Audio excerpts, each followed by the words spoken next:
Jilli qondaalota Koongireesii Federaalawaa Oromoo guyyaa yaadannoo wareegamtoota Calii Calanqoo waggaa 133 saayeffachuun siidaa yaadannoo wareegamtoota Calii Calanqoo daawwate. Jilli KFO kun siidaan yaadannoo wareegamtoota Calii Calanqoo mallattoo diddaa fi gootummaa ilmaan Oromoo humna cunqursaa nafxanyaa irratti agarsiisaa turanidha jedhanii jiru. Udii Musaa gabaasa mataa qaba.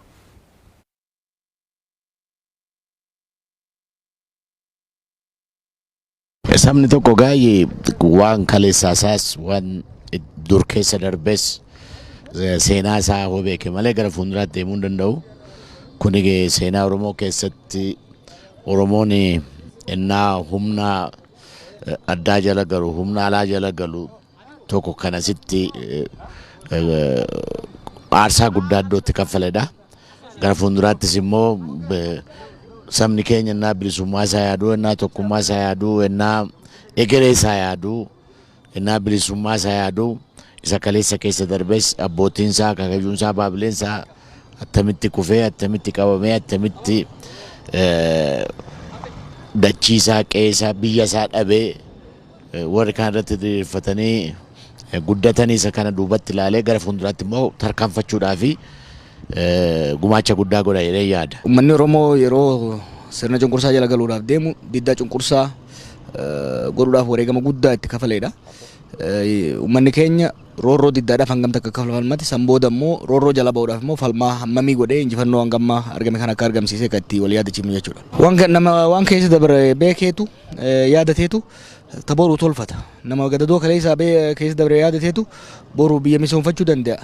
Nama roorroo kaleessaa beekeetu bilisummaatti cehaa bilisummaa sanis kunuunfata. Kanaaf keessatti ijoollee xixiqqoon ijoolleen jalaa dhufan hundinuu godina hundarraa siidaalee akkanaa kana dhaquudhaan wal yaadachiisuu wal barsiisuun hedduu barbaachisaadha. Abbootiin keenya lafa kan argite sila kaleessa dabarsitee kennite taatu osoo isaan sila falmachuu baatan taate nullee gabrummaatan hayya jennee fudhannee jala cabne jiraanna ture. Har'a diddaan nu argaa jirru biyyatan keessatti ta abbootiin keenya nu barsiifte. Takka Oromoon hayya jedhee argite diinaf argite harka kennate. Wanni Calii Calanqoo irratti argite Atseewwan Minilik gaggeessan.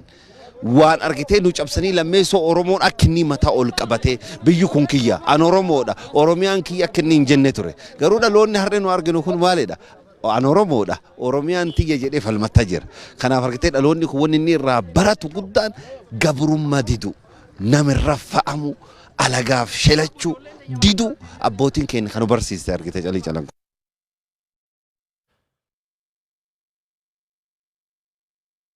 Sabni tokko gaayee waan kaleessaasaas waan dur keessa darbes seenaa isaa hoo beeke malee gara fuulduraatti deemuu hin danda'u.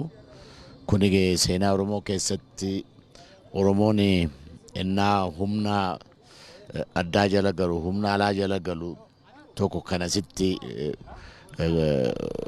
aarsaa guddaa iddootti kaffaledha.